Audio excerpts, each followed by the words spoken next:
Back to our channel Anupami vlogs. അപ്പോൾ ഇന്നത്തെ video എന്ന് പറയുന്നത് ഒരു മിനി ഈവനിങ് വ്ളോഗാണ്. അപ്പോൾ നാളെ നമുക്ക് എക്സാം സ്റ്റാർട്ട് ചെയ്യും. +2 +1 എക്സാം സ്റ്റാർട്ട് ചെയ്യും. ഡേറ്റ് 4 ആണ്. അപ്പോൾ മലയാളമാണ്, ഞാൻ ഏകദേശം എല്ലാം ഓക്കെ ആക്കി വെച്ചിട്ടുണ്ട്. അപ്പോൾ അമ്മയ്ക്ക് ചെറിയൊരു തലവേദനയുണ്ട്. അപ്പോൾ ഈവനിങ്ങിൽ ഞാനാണ് ഫുഡ് പ്രിപ്പറേഷനാണ്. അപ്പോൾ ആ ഒരു വീഡിയോ ആണ് ഞാൻ ഈ ഒരു വീഡിയോയിലൂടെ കാണിക്കാൻ വേണ്ടിയിട്ട് പോകുന്നത്. അപ്പോൾ guys, welcome back to our channel. Exam ആയതുകൊണ്ട് നാളെ അമ്മയ്ക്ക് എക്സാം എന്ന് പറയുന്നത് ഇംഗ്ലീഷാണ്. സോ ഓളിതാ പഠിക്കുന്നുണ്ട്. അതിൻ്റെ ഒച്ചപ്പാടും കാര്യങ്ങളൊക്കെ നിങ്ങൾക്ക് കേൾക്കുന്നുണ്ടാകും. ഞാൻ അവളെ കാണിച്ചു തരാം കേട്ടോ. അപ്പോൾ ഗായ്സ്, റൂമിൻ്റെ മെസ്സായി കിടക്കുന്നുണ്ടോ? അവൾ പഠിക്കാനിരുന്ന ഇതാണ് അവസ്ഥ.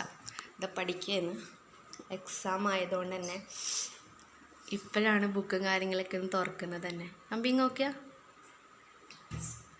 എങ്ങനെയുണ്ട് എക്സാം ഇന്നത്തെ? House your exam today? Full mark കിട്ടോ? പാസ്സാവോ? നാളെ എന്നാ എക്സാം? ഇംഗ്ലീഷ്. നാളത്തെ പാസ്സാവോ? നിങ്ങൾ നോക്കിയാ? അപ്പോൾ ഗൈസ്, അവളെ പഠിക്കട്ടെ. അപ്പോൾ നമ്മൾ പണിയും കാര്യങ്ങളിലേക്ക് നീങ്ങാം. സവോള, പച്ചമുളക്, അതേപോലെ തക്കാളി ആയിരുന്നു. അതിൽ കുറച്ച് മാറ്റി വെച്ചിട്ടുണ്ട് കേട്ടോ, ഓംലേറ്റ് ആക്കാൻ വേണ്ടിയിട്ട്. അപ്പോൾ നമ്മൾ അങ്ങനെ ആക്കി വെച്ചിട്ടുണ്ട്. അപ്പോൾ എനിക്ക് ഇപ്പോൾ ക്യാമറയിൽ ഫുള്ളായിട്ട് എടുക്കാൻ കഴിയില്ല, കാരണം ഒന്നും പിടിച്ചു തരാൻ ആരുമില്ല. അമ്മയ്ക്കും വയ്യാതെ എടുക്കാണ്. അപ്പോൾ നമുക്ക് നോക്കാം. അങ്ങനത്തെയൊക്കെ കഴുകാനുണ്ട് കേട്ടോ. പ്ലേറ്റ്സ് അങ്ങനത്തെയൊക്കെ കുറച്ച് ഐറ്റംസ് കഴുകാനുണ്ട്. മെസ്സായിട്ട് തന്നെയാണ് ഉള്ളത്, അതെല്ലാം കഴുകാനുണ്ട്. അപ്പോൾ ഞാൻ എന്താ പാൻ വെച്ചിട്ടുണ്ട് കേട്ടോ. പാൻ വെച്ചിട്ടുണ്ട്. എന്നിട്ട് നമ്മൾ ഇതൊക്കെ ഒന്ന് വാട്ടിയെടുക്കാൻ വേണ്ടിയിട്ട് പോവാണ്. അപ്പോൾ എനിക്കിത് പിടിക്കാൻ വേണ്ടിയിട്ട് പറ്റുന്നില്ല. അപ്പോൾ ഞാൻ എന്തെങ്കിലും വഴി ഉണ്ടോ നോക്കട്ടെ. അപ്പോൾ ഗായ്സ്, ഫസ്റ്റിന് ഞാൻ കുറച്ച് വെളിച്ചെണ്ണ ഒഴിച്ച് കൊടുത്തിട്ട് സവാളയും പച്ചമുളകും നന്നായിട്ട് വാട്ടിയിട്ടോ. എന്നിട്ട് നല്ലതുപോലെ ബ്രൗൺ നിറം ആവുന്നതിന് തൊട്ട് മുൻപുള്ള സ്റ്റേജിൽ ഞാൻ തക്കാളി ഇട്ട് കൊടുത്തിട്ടുണ്ടായിരുന്നു. നന്നായിട്ട് വഴറ്റിയ ശേഷം മഞ്ഞൾപ്പൊടി, അതേപോലെ തന്നെ കുരുമുളക് പൊടിയും കൂടി ഇട്ടു കേട്ടോ. അത് മാത്രമേ ഇടുന്നുള്ളൂ. അത് കഴിഞ്ഞിട്ട് ഞാൻ റൈസ് ഇട്ടു. എന്നിട്ട് അത് സെറ്റാക്കി കേട്ടോ. റൈസ് റെഡിയായി. ഇനി എനിക്കൊന്ന് പൊട്ടറ്റോ ഫ്രൈ ഉണ്ടാക്കാൻ വിചാരിക്കുന്നുണ്ട്. അതേപോലെ തന്നെ ഒരു ഓംലെറ്റും ഉണ്ടാക്കാൻ വിചാരിക്കുന്നുണ്ട് കേട്ടോ. പിന്നെ ഇനി വേണമെങ്കിൽ ഒരു ചമ്മന്തി ഉണ്ടാക്കാം. അങ്ങനെയാണ് എന്നോട് മനസ്സിൽ. നമുക്ക് നോക്കാം. അപ്പോഴത്തേക്കൊന്ന് അടുക്കള ഫുൾ മെസ്സായിട്ടുണ്ട്. അപ്പോൾ അതൊന്ന് ക്ലീൻ ആക്കാം. അപ്പോൾ ശരി, നമുക്ക് ക്ലീൻ ആക്കാം. അല്ലറ ചില്ലറ പാത്രങ്ങളും കാര്യങ്ങളൊക്കെ ഉണ്ടായിരുന്നു. അതൊക്കെ ഒന്ന് ജസ്റ്റ് 2-3 ഞാൻ കഴുകിയിട്ട് ബാക്കിയെല്ലാം കൂടി ഒരു സൈഡിലേക്ക് പാത്രം കഴുകേണ്ടതെല്ലാം സിങ്കിൻ്റെ ഭാഗത്തേക്ക് മാറ്റി വെച്ചു. എന്നിട്ട് പൗഡേഴ്സും കാര്യങ്ങളെല്ലാം ഓർഗനൈസ് ചെയ്ത് വെച്ചു കേട്ടോ. പിന്നെ നമുക്ക് കബോർഡിൻ്റെ വർക്ക് കാര്യങ്ങളൊക്കെ ബാക്കിയുള്ളതുകൊണ്ടാണ് അടിയിലും കാര്യങ്ങളെല്ലാം പാത്രങ്ങൾ വെച്ചിട്ടുള്ളത്. അതിൻ്റെ വർക്കും കൂടി കഴിഞ്ഞ് കഴിഞ്ഞാൽ നമ്മൾ ഈ പാത്രങ്ങളും കാര്യങ്ങളൊക്കെ ഒന്ന് ഒതുങ്ങിയിരിക്കും കേട്ടോ. അതിൻ്റെ വർക്ക് നമ്മൾ കഴിഞ്ഞിട്ടില്ല. അപ്പം നിങ്ങളിപ്പോൾ വിചാരിക്കും എക്സാമിൻ്റെ ടൈം ജോലി എടുക്കുന്നു എന്ന്. അങ്ങനെയൊന്നും ഇല്ല കേട്ടോ.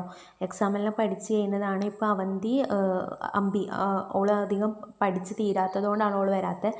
അല്ലെങ്കിൽ ഓൾ എല്ലാ കാര്യത്തിനും ഹെൽപ്പ് ചെയ്യാൻ വേണ്ടിയിട്ട് നിൽക്കും കേട്ടോ. ആവശ്യത്തിനുള്ള എല്ലാ കാര്യങ്ങളും അവൾ ചെയ്തു തരും.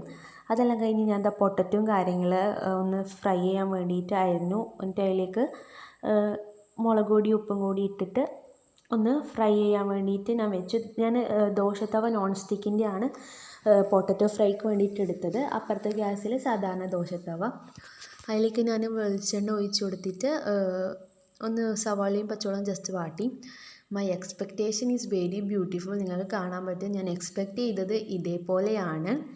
പക്ഷെ എൻ്റെ റിയാലിറ്റി പറയുന്നത് ഇതാണ് ഗൈസ്. അതെല്ലാം കഴിഞ്ഞിട്ട് ഞാൻ പൊട്ടറ്റോ ഫ്രൈയും അതേപോലെ തന്നെ ഓംലെറ്റും കൂടിയിട്ട് ഞാൻ ഒരു പ്ലേറ്റിലേക്ക് മാറ്റി വെച്ചു കേട്ടോ. അപ്പോൾ അത് ഒതുങ്ങി. ഇനി ബാക്കിയെല്ലാം ഒന്നും കൂടി പാത്രങ്ങളും കാര്യങ്ങളും കഴുകിയാൽ മാത്രം മതി.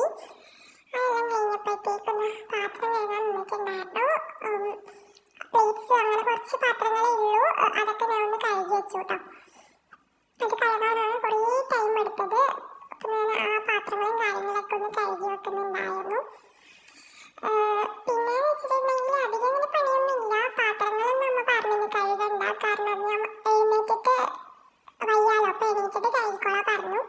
ഞാൻ പക്ഷെ വിചാരിച്ചു കഴുകി വെക്കാമെന്ന് വിചാരിച്ചു. എന്നിട്ട് ഞാൻ എല്ലാം ഒന്ന് ഒതുക്കി കഴുകി വെച്ചു കേട്ടോ. കഴുകി വെച്ചാൽ പിന്നെ എന്താ പറയുക, ജസ്റ്റ് അതൊന്ന് ഒതുക്കി വെക്കലേ വേണ്ടു. അപ്പം ഞാൻ എല്ലാം ഒന്ന് ജസ്റ്റ് കഴുകി വെച്ചിട്ടുണ്ടായിരുന്നു. അപ്പം തന്നെ ഏകദേശം ഒന്ന് ഒതുങ്ങി കേട്ടോ. ഇവിടെ എല്ലാം ഒന്ന് ഏകദേശം ഒതുങ്ങി. എല്ലാം കഴിഞ്ഞ് ഞാൻ അതിൻ്റെ സ്ഥാനത്ത് വെക്കുകയാണ്. അത് വെക്കാൻ കുറച്ച് പണിയുണ്ടായത്. എല്ലാം ഒന്ന് ഒതുക്കി ഒക്കെ ഉണ്ട്. കാരണം നമ്മൾ കബോർഡിന്റെ വർക്ക് കഴിയാത്തതുകൊണ്ടാണ് ഇങ്ങനെ ഒതുങ്ങി നിൽക്കാത്തത്. എല്ലാം കഴിഞ്ഞ് നമ്മൾ ഗ്യാസും കാര്യങ്ങളൊക്കെ ഒന്ന് ജസ്റ്റ് ക്ലീൻ ആക്കി ബാക്കി എല്ലാ സാധനവും ഒതുക്കി അടുപ്പും കാര്യങ്ങളെല്ലാം ഒന്ന് അവിടെ നിന്നൊക്കെ ഒന്ന് വൃത്തിയാക്കി സിങ്കും വൃത്തിയാക്കാനുണ്ടായിരുന്നു. കാരണം പ്ലേറ്റൊക്കെ ഒരുമിച്ച് അവിടെ കൊണ്ടിട്ടുകൊണ്ട് അവിടെ നിന്നൊക്കെ സാധനങ്ങളൊക്കെ ഉണ്ടായിരുന്നു. ഞാൻ കറക്റ്റ് പണിയും കാര്യങ്ങളൊക്കെ പഠിച്ചു തരുന്നുള്ളൂ. അതിൽ കുറച്ച് മിസ്റ്റേക്കും കാര്യങ്ങളും ഉണ്ടാവും കേട്ടോ. എല്ലാം കഴിഞ്ഞ് നമ്മളെല്ലാം ഒതുക്കി തന്നെ വെച്ചു. അതിന് അടിച്ചു വാരാനുള്ളത് അടിച്ചു വാരി വെച്ചു കേട്ടോ. ഏകദേശം നമ്മളെ പണിയും കാര്യങ്ങളൊക്കെ കഴിഞ്ഞിട്ടുണ്ടായിരുന്നു. വർക്കിംഗ് ഏരിയ ഞാൻ സെറ്റാക്കി വെച്ചിട്ടുണ്ട്. അപ്പോൾ നിങ്ങൾക്ക് ഞാൻ കാണിച്ചു തരാം. ഏകദേശം ഫുഡും കാര്യങ്ങളൊക്കെ റെഡിയായി, അതും ഞാൻ കാണിച്ചു തരാം. അപ്പോൾ ഏകദേശം നമ്മളെല്ലാ പണിയും കഴിഞ്ഞു കേട്ടോ. അപ്പോൾ ഗൈസ്, ഇതാണ് നമ്മൾ വർക്കിംഗ് ഏരിയയുടെ അവസ്ഥ. കാരണം ഞാൻ പറ്റുന്ന രീതിയിൽ ക്ലീൻ ആക്കിയിട്ടുണ്ട്. കബോർഡ് ഇല്ലാത്തതിൻ്റെ ഒരു ബോറാണ് നിങ്ങൾ ഈ കാണുന്നത്. അതേപോലെ തന്നെ ഞാൻ എല്ലാം സെറ്റ് ചെയ്ത് വെച്ചിട്ടുണ്ട്. അപ്പോൾ ഇതാ ഫുഡ് അപ്പുറത്തെ കിച്ചണിലാട്ടോ വെച്ചിട്ടുള്ളത്. ഗൈസ്, ഞാൻ ഫുഡും കാര്യങ്ങളൊക്കെ കഴിച്ചു. ഇപ്പോൾ ഇനി പഠിക്കാൻ പോകണം, എന്തെങ്കിലും നോക്കണം. മലയാളം പഠിച്ച് കഴിഞ്ഞതാണെങ്കിലും ഒന്ന് വായിച്ച് നോക്കണമല്ലോ.